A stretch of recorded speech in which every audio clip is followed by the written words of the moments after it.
Es tiempo de tender la red democrática y mostrar la Costa Rica del futuro hacia la cual debemos caminar. Con ustedes, Jonathan Prendas, aquí por CRC 89.1 Radio. Saludos, ¿qué tal? Muy buenos días tengan todos ustedes, 10:02, estamos totalmente en vivo y en directo desde la 89.1 frecuencia modulada para todo Costa Rica y también por plataformas digitales en @CRC 89.1 Radio, @Jonathan Prendas, @Red Democrática, siempre transmitiendo información de valor, información que nos hace concientizar cómo estamos para poder tomar decisiones, esperamos que a largo plazo, y eso se llama visión país, tratar de dejar de ser apagaincendios o cortoplacistas, que es lastimosamente una cualidad que ha caracterizado el pasado cercano en nuestro país y que nos impide pues tomar decisiones que nos dé bienestar más saludablemente, no andar corriendo después para tratar de enmendar caminos que venían un poco torcidos y que hay que arreglar para que todos podamos estar mejor. El día de hoy, como todos los viernes, Red Democrática, edición Economía, y para eso pues nada más que saludar a un amigo de la casa, a una persona que ya es parte de la arquitectura de Red Democrática, don Vidal Villalobos. Mi estimado amigo Jonathan, muy buenos días a todos y todas, esperamos que la estén pasando bien, que tengan un extraordinario fin de semana y prepararnos con información muy fresca de una semana tremendamente movida en los mercados internacionales y locales. Vidal, de verdad que estuvo movido. Internacionalmente, nacionalmente, ayer a muchos se asustaron cuando el Banco Central sí bajó la tasa política monetaria, como lo habías proyectado, que eso sería, al final sí sucedió, pero pues muchos lo han esperado por muchos meses y sí tomó por sorpresa que al final sí lo hicieran. ¿Cómo ves el ecosistema y el entorno de la economía? No sé si empezamos como siempre desde fuera del país para aterrizar en Costa Rica y que venga todo el hilo bien explicado como siempre acostumbras para poder entender qué pasó esta semana y cuáles son las implicaciones, que es lo que más le interesa a nuestra audiencia. Jonathan, cuando me invitaste a participar en este magnífico proyecto, pensamos en una estructura particular del programa, la parte internacional, la parte local y las clases los viernes. Sí. Pero hay una sección nueva que yo no esperaba y que me la están cargando. Haga la tarea. Haga la tarea, porque de hecho el miércoles, para los amigos que nos escuchan, como siempre nos acompañan, el miércoles Víctor Borges, de Borges Asociados, en la edición Costa Rica al Espejo, hizo ciertas acotaciones directamente. Tal vez Vidal nos pueda ayudar el viernes, y Vidal tomó nota. Así es, y traemos la tarea hecha, pero empecemos entonces por la parte internacional. Perfecto. Recordemos que el mundo estaba luchando contra una inflación alta que se había generado por los conflictos bélicos y por la pandemia. Para poder luchar contra la inflación, se suben las tasas de interés. Al subir las tasas de interés, ahí tenemos implicaciones de todo tipo. Los deudores tienen que enfrentar mayores cuotas, pero los ahorrantes y los inversionistas tienen la oportunidad de colocar en mejores condiciones sus recursos. Uno de los temas importantes que también tiene una implicación, y es un poco más técnico este tema, es que los títulos valores que se compran de previo a un movimiento de tasas de interés terminan teniendo condiciones diferentes. En este caso, por ejemplo, cuando subieron las tasas de interés, los títulos valores que teníamos incorporados en nuestros portafolios quedaron en desventaja. Sí. Razón por la cual, contablemente, de acuerdo con la NIF, hay que hacerle un ajuste de valoración, no de venta, no de pérdida, pero sí de expresión de valoración, por si alguien quiere saber cuánto vale en el mercado su título, tenga ese precio totalmente actualizado.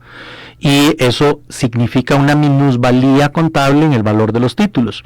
Bueno, pues empezó a caer la inflación a nivel global y empezaron a caer las tasas de interés. En el caso de los Estados Unidos, la inflación se ha quedado pegada en el 2.5-2.6%, lo que había impedido que la Reserva Federal operara rebajas adicionales en las tasas. A pesar de las presiones que el presidente Trump generó para miembros de la Reserva Federal, ellos son 19 gobernadores, de los cuales votan 12. Uno de ellos fue rápidamente juramentado el martes en la mañana porque era el candidato de Trump.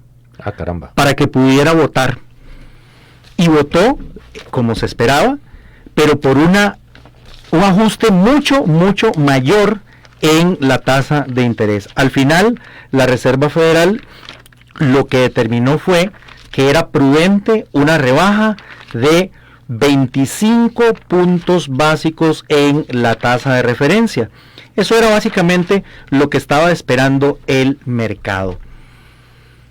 Ahora bien, ¿cuál es la implicación que un movimiento de esta naturaleza tan importante significa para el resto del mundo? Hacia donde se mueven los Estados Unidos, se mueve particularmente Latinoamérica, y Costa Rica no es la excepción. De hecho, no es que nos preguntan, es que todo el mundo va detrás porque es lo natural. En el caso de los mercados financieros, cuando existe una diferenciación en las tasas de interés del país de referencia y los Estados Unidos, se pueden generar movimientos de capitales. Por ejemplo, en el caso de Costa Rica, cuando llegamos a tener una tasa de política monetaria del 9%, era mejor invertir en Costa Rica. Entonces hubo flujo de dólares, abundancia de dólares, ¿y qué le pasó al tipo de cambio? Se cayó, entre muchas otras cosas, pero este es un elemento que explica precisamente ese movimiento. Cuando se mueve el tipo de cambio, afectamos al turismo, afectamos a los exportadores, los que tienen ahorros en dólares también ven una merma ahí, y por lo tanto hay una afectación, para bien o para mal, dependiendo del sector en el que usted esté. Por eso hay que cuidarse de esas diferencias importantes en tasas de interés, porque tienen una secuela, tienen una consecuencia en otras variables que le pueden estar afectando a la economía, a su dinamismo, al crecimiento, al empleo o al desempleo, y quizás incluso hasta fomentar la informalidad. De esa manera, los gobiernos y el Banco Central tienen que cuidar este tema. Por eso es que eso es importante para nuestra realidad acá, Jonathan. Sí, es como un equilibrio que hay que evidenciar, promover y también hacer partícipe a todo el ecosistema laboral, productivo, para que se den las oportunidades, pues, para que todo el mundo pueda salir adelante. Así es. De tal manera que el movimiento que luego estábamos esperando después del tema de la Reserva Federal era que iba a ser nuestro Banco Central. En materia internacional, para cerrar quizás la nota internacional, los mercados tomaron de buena manera el recorte, los mercados lo estaban esperando. No se veía posible un recorte mayor, algunos analistas hablaban de 50 puntos básicos. Stephen Mirán, que es el nominado y ahora miembro de la Reserva Federal por parte de Trump, él sí quería votar por 50 puntos básicos. Yo debo de entender que fue el encargo político que le hizo Trump. Fue el mandado. Y llegó con esa inclinación. Ahora bien, tendremos reunión nuevamente el 29 de octubre de la Reserva Federal. ¿Qué están esperando los mercados? ¿Qué dijo la Reserva Federal? Dijo que estaba preocupada por el debilitamiento del mercado laboral, por el empleo, y que por lo tanto podían prever un par de recortes más en la tasa de interés de los Estados Unidos. ¿Qué es lo que están leyendo los mercados? Con un 92% de probabilidades que la reunión del 29 de octubre se opere otro recorte de 25 puntos básicos, y en la última reunión, la del 10 de diciembre, el último del año. Eso quiere decir que tendremos 3 recortes más en tasas, y el mundo tiene que acomodarse. Pero son 3 recortes pequeños a 3 pasos iguales. No, en ningún momento se pensó, o la expectativa del sector no está en que sean más grandes de ese numeral. Así es, son 25 puntos básicos. A mí me ha parecido que los analistas que mencionan la posibilidad de 50 puntos básicos en un solo movimiento, tendrían que revisar una serie de elementos. Yo defiendo 2 puntos de manera personal. Uno de ellos es que si la Reserva Federal le dice a la economía, aquí está la medicina, pero la dosis es mayor que la que usted esperaba, la gente se va a asustar. Claro. Porque la gente va a decir, estamos peor de como creíamos, la Reserva Federal sabe algo que nosotros no sabemos, y eso no es ningún buen compañero de viaje en los mercados internacionales, que se fundamentan en el elemento más importante que transamos, Jonathan y amigos, en los mercados financieros y bursátiles: la confianza. Ese es un valor que no se puede desestabilizar. Definitivamente. Y por eso la conversación, los discursos son muy bien seguidos para poder determinar efectivamente si la medida que está tomando una entidad, sea Ministerio de Hacienda, sea Banco Central, sea la FED, es consecuente con lo que el ritmo de la economía está dictando. Entonces, no se puede dar el lujo la Reserva Federal de generar inestabilidad en los mercados. El otro tema no es técnico, es político, porque si Trump ha venido presionando a la Reserva Federal para que baje la tasa, si la Reserva llegara a hacer un movimiento de 50 puntos básicos en la red social de Trump, 5 segundos después, en Truth Social, Trump va a decir: lo logré, le estoy bajando a usted la tasa de interés. Eso no tiene ningún problema. Para mí el problema sería el cuestionamiento ulterior de la independencia de la Reserva Federal. Así es, que es igual que el Banco Central, se supone que tiene independencia. Así es, no pueden jugar con ese prestigio, porque es muy importante, es parte de las herramientas de política monetaria que los banqueros centrales del mundo tienen ahora. Y por lo tanto, no pueden jugarse tampoco el chance de que les cuestionen la independencia. Mi amigo, 25 puntos básicos es la dosis que creo necesita la economía en octubre y en diciembre, y esperar a que arranque el año. Esto en los mercados internacionales. Nos falta revisar qué pasa en los mercados locales. Estaba buscando una nota en mi libro de notas de la semana para contarles que ciertamente de los 12 que tenían que votar el miércoles en la Reserva Federal, 11 votaron por 25 puntos básicos y Stephen por el de 50 puntos básicos.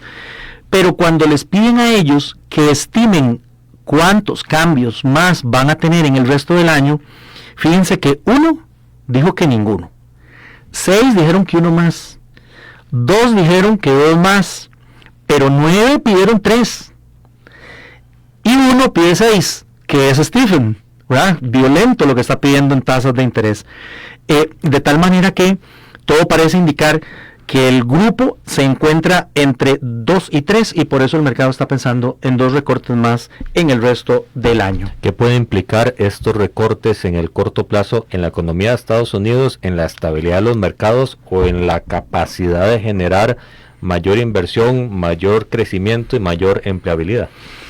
En principio, una rebaja de tasa de interés le pone más fácil el crédito a los consumidores y le pone más fácil el crédito a los empresarios, razón por la cual se pueden decidir ahora sí a comprar una casa, a consumo, y los empresarios a poner en marcha un proyecto que habían dejado en la gaveta. Una rebaja en las tasas pretende estimular a la economía de los Estados Unidos, que si bien es cierto, precisamente ese miércoles, la Reserva Federal mejoró el pronóstico de crecimiento para este año, pasándolo de un 1.4 a 1.6, lo cierto del caso es que es una tasa bastante corta y Trump quiere estimular esa tasa. Entonces los mercados empiezan a reaccionar consecuentemente con eso. Esto no es inmediato, hay un retraso. Lo vimos la semana pasada en estos micrófonos. Por ejemplo, los contratos de alquiler de casa no se ajustan de la noche a la mañana, hay que esperar a que venzan.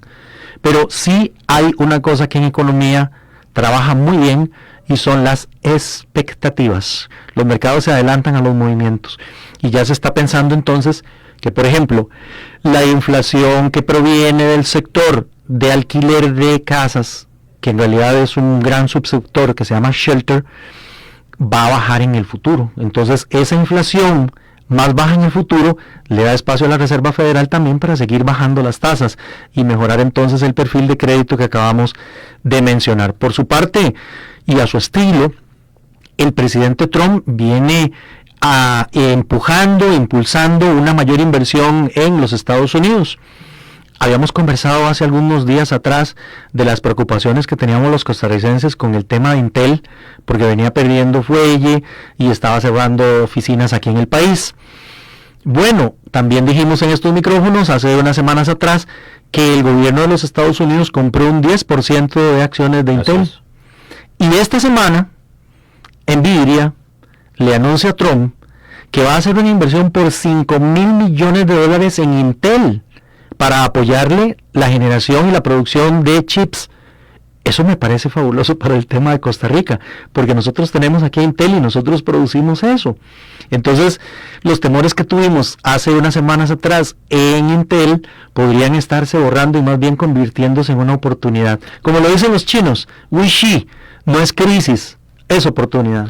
Cuando hablas de esta inversión y de la probable incidencia en Costa Rica, ¿qué efectos puede tener la tesis de Trump de atraer las empresas estadounidenses a territorio estadounidense o a moverse y a reestructurarse en función del mercado global? El presidente Trump ha cambiado un poco su discurso. Ya no solamente está hablando del tema de que tienen que tener huella en terreno de los Estados Unidos, sino que cambia el discurso y dice, bueno, pueden tener inversión que favorezca a Estados Unidos, y en este caso habría una afectación positiva para Estados Unidos. Lo mismo que pasa con el tema de medicamentos. Un diario local hizo un reportaje esta semana en donde las exportaciones costarricenses de productos médicos han saltado a casi un 45% del total de nuestras exportaciones. Y bien dicen los líderes del sector de zonas francas que están en clara negociación para los aranceles de Trump, porque Trump quiere beneficiar a su población. Y el argumento de los líderes ticos es, ¿y qué mejor que llevarles medicamentos competitivos? ¿Para qué le va a poner un arancel? Súper argumento ese. Entonces esperaremos que las negociaciones continúen y que Costa Rica pueda terminar favorecida con un arancel mucho mayor que el que actualmente tenemos, porque nos han colgado un 15%, mientras que el resto de los competidores un 10%.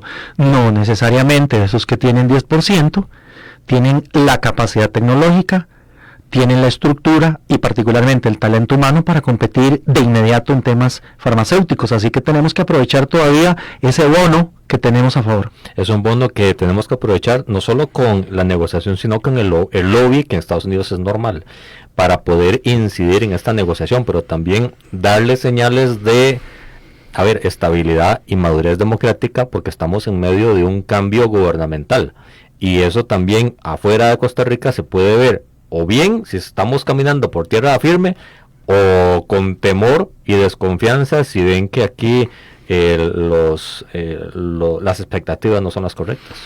Sí, generalmente, Jonathan y amigos, cuando estamos en un proceso electoral, muchos frenan proyectos, familias y empresarios, y particularmente empresarios internacionales que estaban quizás a punto de traer alguna inversión al país. ¿Por qué? Por la nebulosa, la neblina que existe en quién quedará al mando de este país y cómo quedará conformada la Asamblea Legislativa. Sin embargo, las grandes empresas transnacionales hacen estudios de años y muy profundos y siguen confiando en el país. Fíjese que, y no quiero introducir el tema porque lo tenemos para más adelante, una de las cosas que sacó a relucir el Ministerio de Hacienda con los últimos resultados fiscales es que Costa Rica, a pesar de no tener el grado de inversión, México, Panamá, República Dominicana tienen una mejor perspectiva de riesgo que Costa Rica. Costa Rica hoy tiene una medición de riesgo menor. Se llama EMBI, Emerging Market Bond Index, y lo que hace es que compara cuánto tiene que pagar la deuda de un país contra los Estados Unidos, para tener un punto de comparación. Tradicionalmente siempre ha sido así, los Estados Unidos, la primera economía del mundo y punto de comparación. Se está cuestionando esto, porque ya los Estados Unidos no son los Estados Unidos de antes, incluso han perdido calificación de riesgo. Así que muchos analistas dicen, el benchmark, el punto de comparación ya no debería ser Estados Unidos, pero lo sigue siendo por ahora. Y entonces, por ejemplo, Costa Rica tiene 192 puntos por encima de la deuda de los Estados Unidos. Eso es medición de riesgo, 192.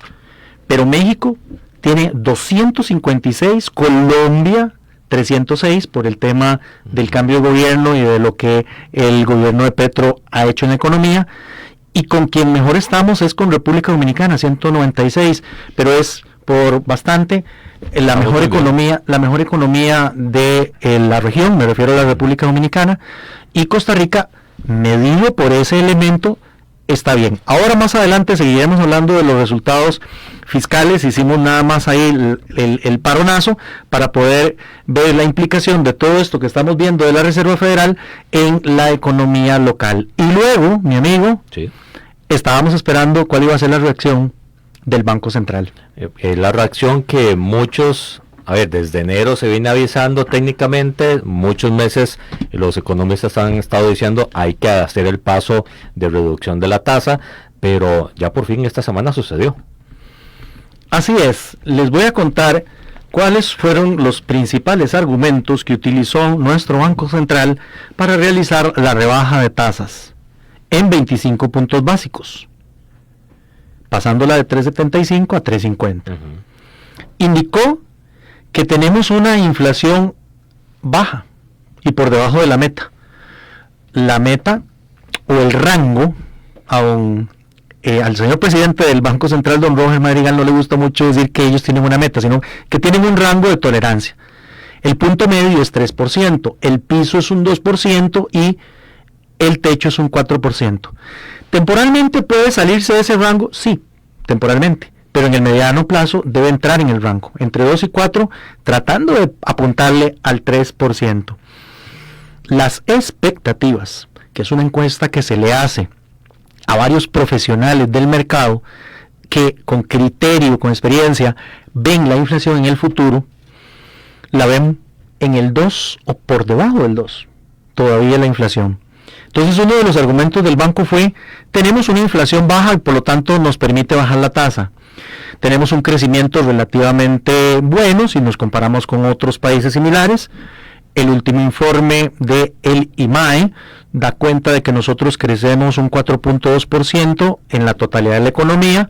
Lo que pasa es que las zonas francas, que representan el 15% del PIB, crecen 15.5% y el resto de la economía está creciendo un 2.2%. No perdamos de vista este último dato, 2.2%, porque lo voy a necesitar ahora cuando hagamos el análisis de las cifras fiscales locales. Y ahí nada más para hacer el paréntesis, el resto de la economía significan comercios, significa la pulpería, significa todo el sector comercial que está fuera de zonas francas. Así es, significa gobierno. Sí. Y significa la tarea de Víctor, sí. Construcción. Así es. Ok, bien, de tal manera que consideran conveniente los señores de la Junta Directiva del Banco Central tener una postura de política monetaria neutral. Esto es, no favorecer incremento de la inflación o rebaja la inflación o aumento del empleo, disminución del empleo, sino que le consideran que llevar la tasa a un 3,5% no es dañino para nadie, pero sí tiene una consecuencia importante en el tema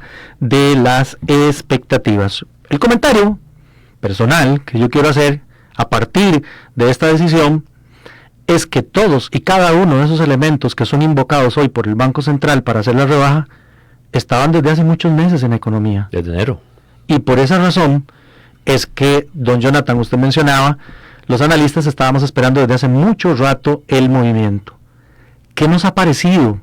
Y se ratificó esta semana, que hay un alineamiento a la política monetaria de la Reserva Federal. Si ellos se mueven, nosotros también. Así.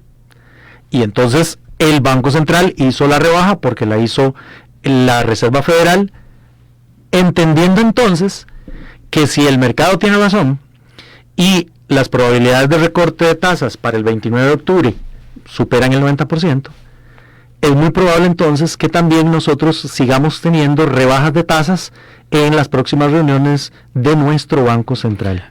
Vidal, una pregunta, no sé si es una lectura correcta, pero ¿es adecuado el que tengamos una sintonía tan exacta o tan cercana con la FED, con Estados Unidos, en función de los movimientos? ¿No podríamos tener algún margen, algún oxígeno, algún muñequeo músculo para poder tener algo de independencia y reaccionar un poco más rápido a lo que nuestro entorno y nuestra realidad nos indica? Definitivamente. Para demostrar una adecuada independencia también tenemos que tener ese tipo de consideraciones.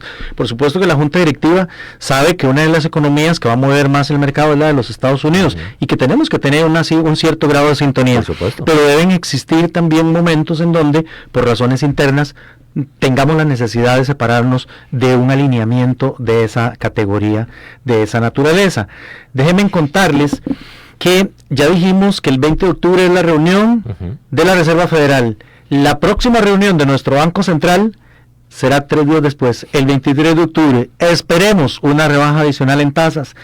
El 10 de diciembre, la última reunión de la Reserva Federal para el año. Y nosotros tendremos una celebración el 18 de diciembre, la reunión de la Junta Directiva del Banco Central. ¿Tiempos de coincidencia o no tan coincidencia? Vamos a ver, la Reserva Federal prepara sus reuniones con antelación y pone las fechas en las que se dan. Si a mí me dicen, nosotros estamos dependiendo tanto de los Estados Unidos que podemos esperar movimientos para ver si nosotros tenemos que hacer algo o no, para no llevarnos sorpresas, parecería lógico entonces que lo estemos haciendo como está pasando. ¿Verdad? Que 1, 2 o 3 días después nuestro Banco Central tenga la reunión para saber qué movimiento importante se dio en el mundo en materia de tasas de interés, sin lugar a duda. Bueno, eso es parte de la lectura que estamos haciendo y que desde el principio de Red Democrática de Acción y Economía hemos intentado llevar el pulso de lo que pasa en Estados Unidos y el pulso de lo que pasa en Costa Rica para entender cómo es que nos movemos. Bien, como estamos en la parte ahora ya local, sí, hicimos el salto cuando nos vinimos a hablar del Banco Central, quiero contarles que también el Ministerio de Hacienda esta semana hizo lo propio. E hizo un anuncio de los últimos resultados fiscales. Ya algo lo adelantamos, el tema del ENVI. Pero déjenme contarles que el Ministerio de Hacienda anuncia que seguimos manteniendo un superávit de 1.2%. ¿Qué significa superávit? Que la cuantía de impuestos que captamos alcanza para pagar la operativa normal del gobierno. ¿Incluidos los intereses? No, señor. Okay. Pero esa operativa está frenada por la regla fiscal. Y ya muchos se están quejando de que no les están llegando los recursos. Directores de escuela, encargados de programas sociales, el tema de la seguridad, personas que dirigen temas en la seguridad social, por ejemplo, pensiones. La queja de la caja de que no está recibiendo el dinero, y también hasta en prensa hemos tenido ya manifestaciones de la Junta de Pensiones y Jubilaciones del Magisterio Nacional diciendo no me está mandando la plata. Bueno, eso es precisamente por el tema de la regla fiscal.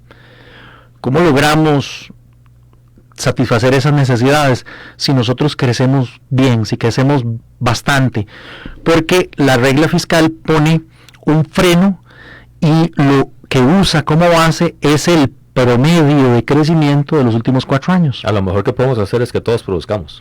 Si todos crecemos, a todos nos va a ir bien. Entonces todos tenemos que crecer bien, pero lo acabamos de mencionar hace un momento atrás, Jonathan, amigos, que la parte más grande del pastel de Costa Rica, donde está el 85% del PIB, apenas crece un 2.2. Así es.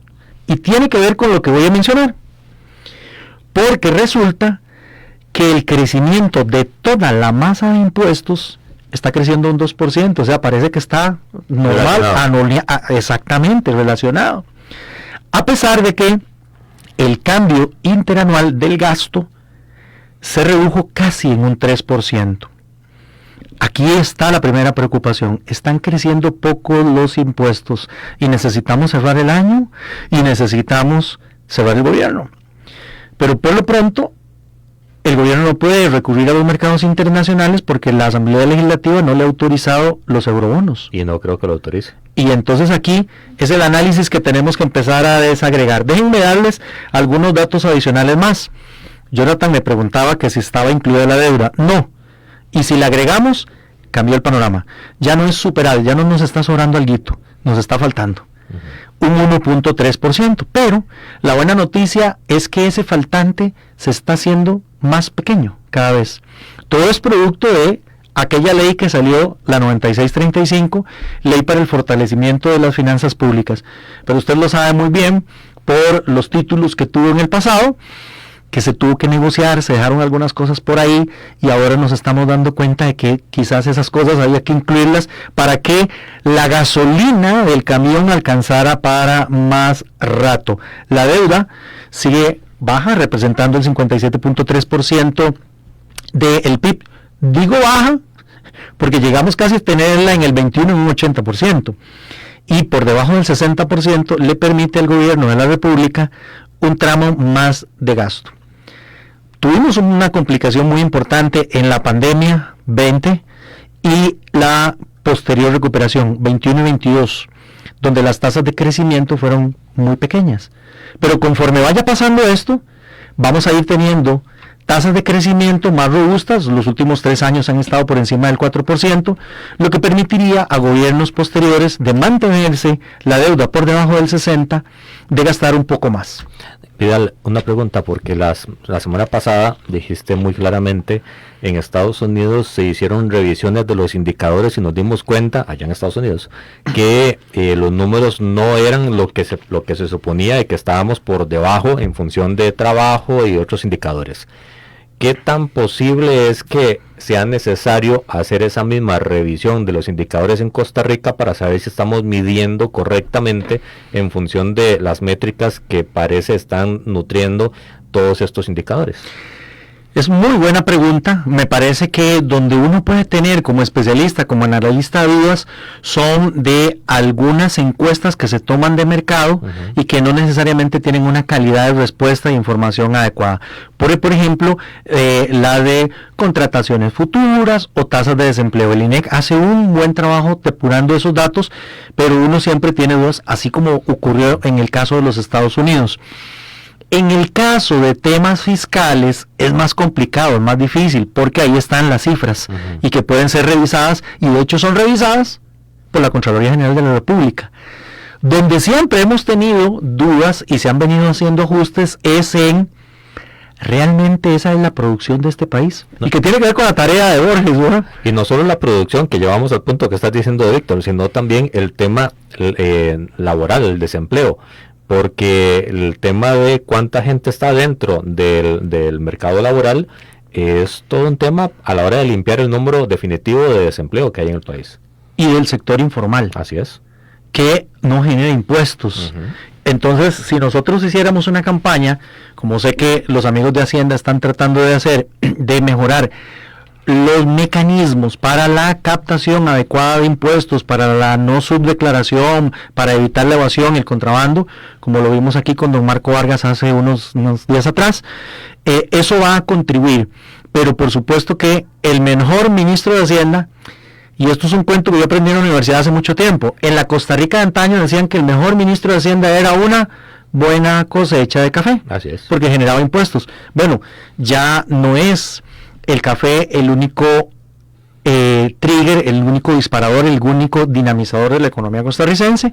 Tenemos otros sectores, pero entonces si el crecimiento de la economía es mucho mayor, podemos tener una mayor captación, y a partir de ahí el permiso para poder hacer de manera ordenada, con disciplina, un mayor gasto y poder atender todas esas necesidades que no estamos atendiendo, incluyendo la construcción futura del país.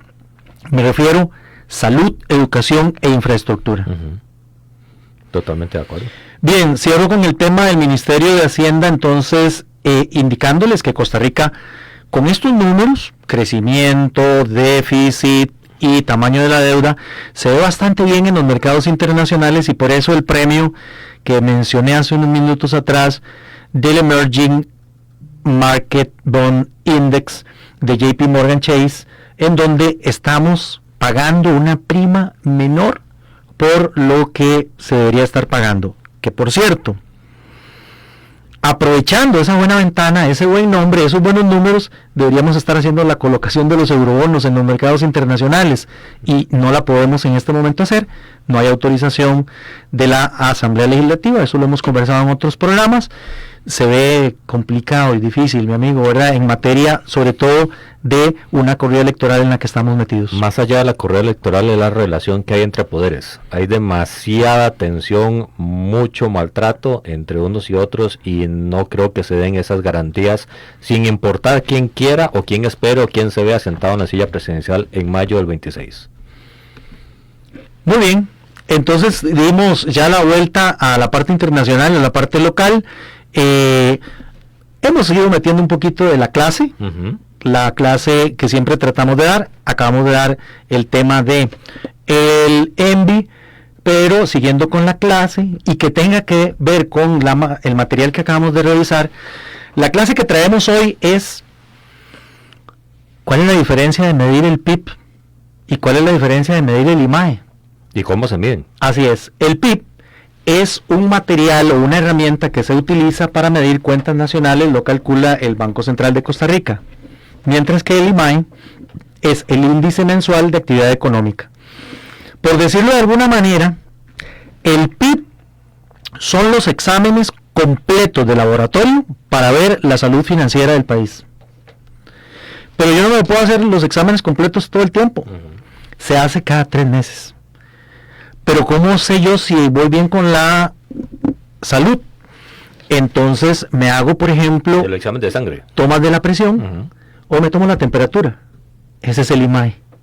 El IMAE es un estudio mucho más pequeño, un indicador de corto plazo que aproxima mes a mes la evolución del valor bruto de la producción. ¿Y para qué sirve?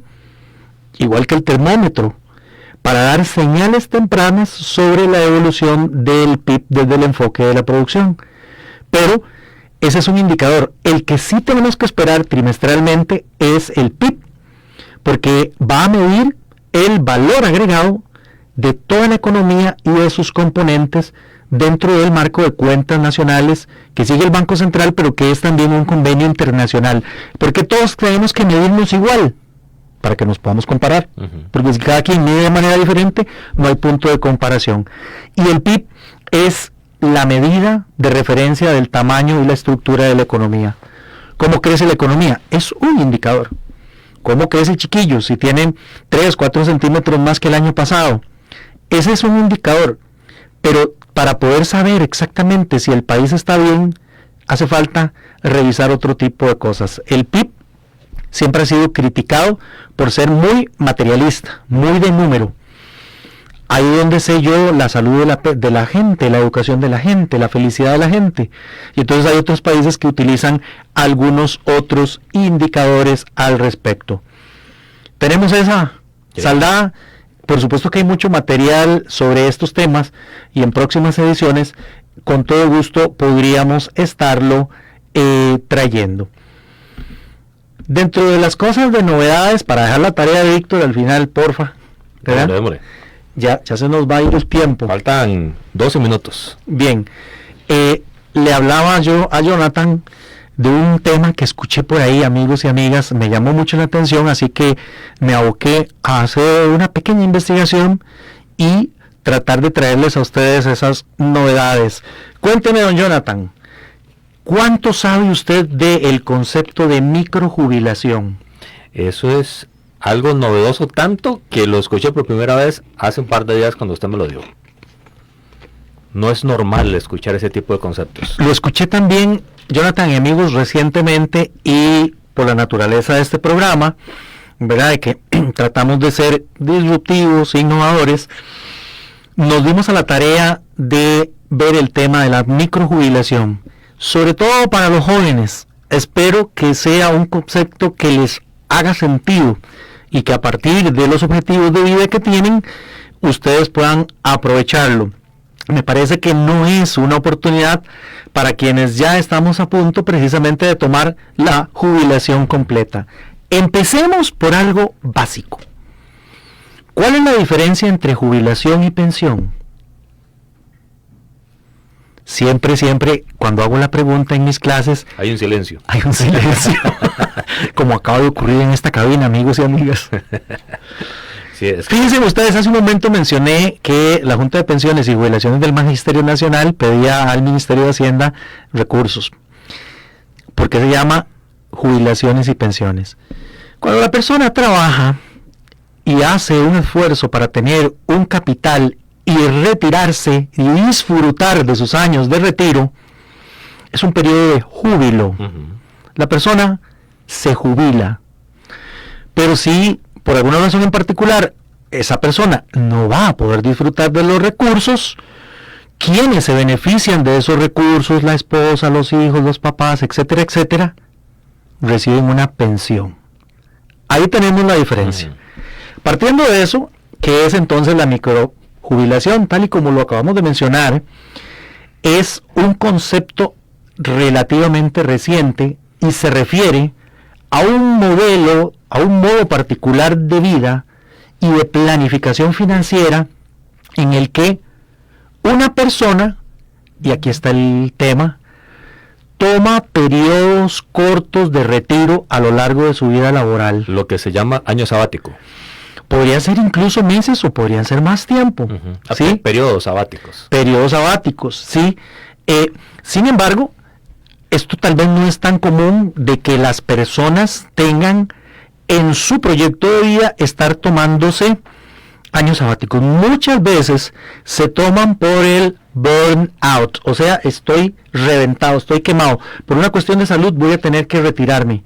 Y quizás, aquí está también otra de las claves, no tenga los recursos para poder hacerlo. Pero el concepto de microjubilación trae intrínseco la construcción de esos recursos, y en lugar de esperar a la edad de jubilación tradicional, se disfruta, y ese es el concepto de un gran retiro, no de un periodo sabático, al final también en la carrera. En otras palabras, se trata de pequeñas jubilaciones, pausas planificadas de varios meses o varios años que le van a permitir a la persona dedicarse a otras actividades personales, viajes, estudios, proyectos o simplemente al descanso, y luego reincorporarse a la vida laboral o la vida productiva. Conversándole este tema a mi esposa, me decía, ¿y cómo hacen para reincorporarse posteriormente? Es que, Jonathan, los cambios que se han operado en el mercado laboral recientemente no son muy similares al modelo que nosotros teníamos. Cuando nosotros íbamos a buscar trabajo, nos decían, estas son las condiciones del trabajo, las toma o las deja. No, ahora los chicos negocian y piden condiciones de trabajo, de lo contrario no toman el trabajo. Esa flexibilidad y ese cambio de paradigma de los chicos es lo que está permitiendo hacer este tipo de situaciones. Características: flexibilidad, es un retiro temporal. Planificación financiera, se requiere disciplina y generar los ingresos para poder cubrir los periodos sin descanso. Es algo así como una licencia. Es una licencia, pero el modelo trae implícito un concepto, y es: tengo que generar ingresos pasivos. El concepto de ingreso pasivo es que usted no tiene que estar necesariamente ahí para que ese activo le genere un ingreso. Por ejemplo, si logró ajustar plata en un bono, el bono le va a dar los intereses y con esos intereses usted se la va a jugar. O se compró una casa, la alquila, y el alquiler es lo que le va a permitir hacer eso. Ese es el concepto de ingresos pasivos. Por supuesto que otra de las características es buscar el bienestar integral, un equilibrio entre la vida personal y profesional, reduciendo el riesgo de posponer la vida hasta la jubilación formal. Porque muchos dicen, es que yo empecé a vivir cuando me jubilé, antes estaba nada más trabajando. Un enfoque vital suele estar vinculado con personas que valoran experiencias y calidad de vida. Entonces, por ejemplo, una persona de 25 años puede trabajar hasta los 35, ahorra con disciplina y a los 35 se toma una microjubilación, todo un año para viajar, sacar una maestría, dedicarse a un proyecto personal. Luego, gracias a las condiciones que hay en el mercado, logra otra vez insertarse en el mercado laboral y vuelve a tomar otra microjubilación entre los 45 y los 50 años. Suena muy interesante. Suena diferente, suena atractivo. Muy diferente, disruptivo, y probablemente si estuviéramos más jóvenes y me hubieran dicho de que eso podíamos hacerlo, gracias a la flexibilidad del mercado laboral, pero también a las oportunidades que el mercado financiero presenta en este momento, las podríamos estar aprovechando. Y dígame cuánto tiempo nos queda para la tarea. La nueva sección, 6-7 minutos. La nueva sección del programa de Red Democrática Edición de Economía, la tarea, porque si no soy yo, es algún colega o alguna persona profesional que nos dice, quiero saber de esto. Y eso se trata, una interrelación con ustedes, estimada audiencia, y en este caso es de nuestro compañero de los miércoles, Víctor Borge, que le dejó una tarea en vivo y no a todo color, pero sí a todo sonido, a don Vidal Villalobos. Así es, la tarea que Víctor, el miércoles estaba desarrollando era el tema de que la construcción es un elemento muy importante dentro de los sectores dinámicos de la economía. Lamentablemente, junto con agricultura y con gobierno, son los sectores que menos tracción han tenido en los últimos meses. Manufacturas, transporte, un poquito comercio, pero fíjense, comercio es uno de los más importantes sectores de la economía, y comercio está creciendo a tasas similares a toda la economía, 2.3. La construcción necesita de una serie de estímulos, como por ejemplo estabilidad, tasas de interés. Ok, si estábamos viendo hace un momento que las tasas de interés podían reducirse, eso va a estimular también la construcción. La construcción se ha visto afectada recientemente porque tenemos dos grandes sectores, el sector privado y el sector público. No quiero entrar en mucho detalle porque Víctor, junto contigo, Jonathan, lo manejaron muy bien el miércoles. Solamente quiero atender algunos de los datos que ahí se plantearon y que por tarea me dejaron confirmar. Pero es uno de los más dinamizadores en cuanto a empleo, y también para nosotros los economistas es como un imán en el sentido de termómetro, volviendo a traer otra vez el concepto de termómetro. ¿Por qué?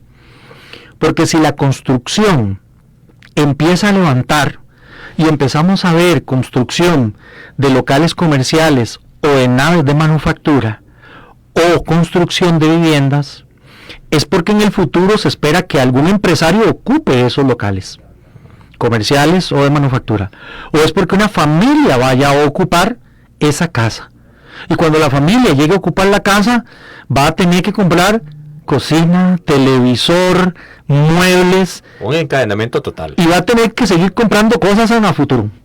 Entonces ahí hay un encadenamiento, es un previsor de lo que va a ocurrir en la economía a futuro, de tal manera que cuando también se disminuye el dinamismo en el sector de la construcción, es una mala noticia, porque entonces se esperaría una contracción en el futuro de la economía costarricense. Podríamos estar diciendo, Vidal, que si se siembra en el terreno de la construcción para que crezca, fortalezca y se amplíe, podríamos tener bajo control otros pilares de la sociedad integral, que es salud, que es seguridad, que es educación, que es el bienestar general. Así es, y como decíamos, hay dos grandes subsectores, el privado, que necesita de todos estos estímulos, y el público.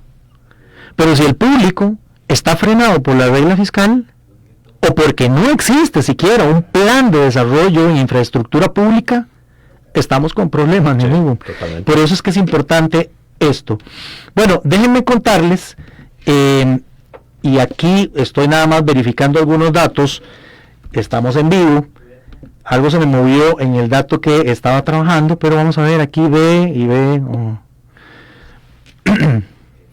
Ok, nosotros, de acuerdo con los datos que bajé del Banco Central, tenemos un Producto Interno que ya acabamos de explicar que es básicamente desde el 91 hasta la proyección del 2026, y cierro más bien con el 24, que es la fotografía real que hay. El 25 se está construyendo.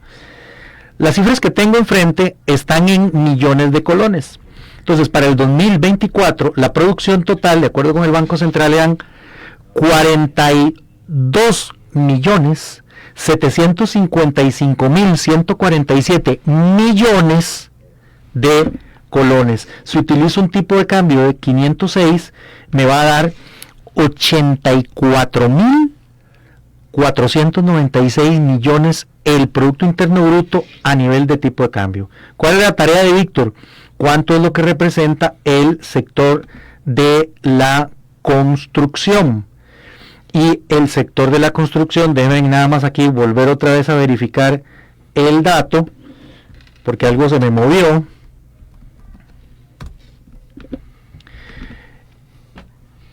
El sector de la construcción está representando con estos números un 4,50% de la producción. De hecho, con ese dato yo vine a revisar, ahora sí, los desde el 91, y vieran que no ha cambiado tanto. Vean que en el 91 representaba un 4,49, si me voy al año 2000 un 4,93, y si me voy precisamente al año 24, estamos hablando un poco por encima de ese 4%. ¿Por qué? Porque ha habido sectores que han empezado a ocupar una preeminencia mucho mayor, como el tema de las zonas francas y la producción de productos médicos o de chips, que han modificado de alguna forma ese espectro de la economía costarricense. Y aquí, porque ya se nos está acabando el tiempo, pego con una idea que estuvimos desarrollando durante el programa, y estos datos estarán bien, porque si hay un sector que está creciendo más en la economía, debería ponderar más, debería pesar más, y por eso es que es muy frecuente que los países y los bancos centrales hagan esfuerzos para volver a hacer una medición de la economía, porque el metro que utilizamos en el pasado no sirve para medir la criatura hoy, porque cambió su conformación. Todo cambia y todo se ajusta, Dijo Mercedes Sosa. Cambia, todo cambia. Don Vidal, en el último minuto que nos queda, de las proyecciones que acabas de dar, de la secuencia de ideas de Estados Unidos a Costa Rica, lo que hizo el Banco Central, el Ministerio de Hacienda, de los indicadores que se han estado publicando, ¿ves en este último trayecto de año algún crecimiento importante en la economía nacional? Tradicionalmente, en el cierre del año tenemos venta de productos al exterior para que los inventarios internacionales de quienes nos compran sean llenados, pero también esperamos que recuperemos turismo. Ya hemos visto las últimas cifras del ICT, en donde hay una caída del 2.3% en la visitación turística. Esperamos, como siempre, al cierre del año ese tema. Pero esto está como relacionado con la parte internacional. Acabo de hablar de exportaciones y de turismo.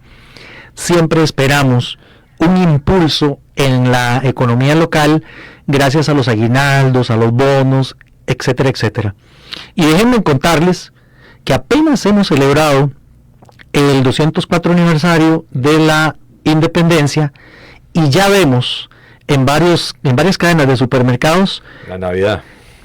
Totalmente anaqueles. Ya ni mi cumpleaños, respeto al Totalmente lleno de cosas de Navidad.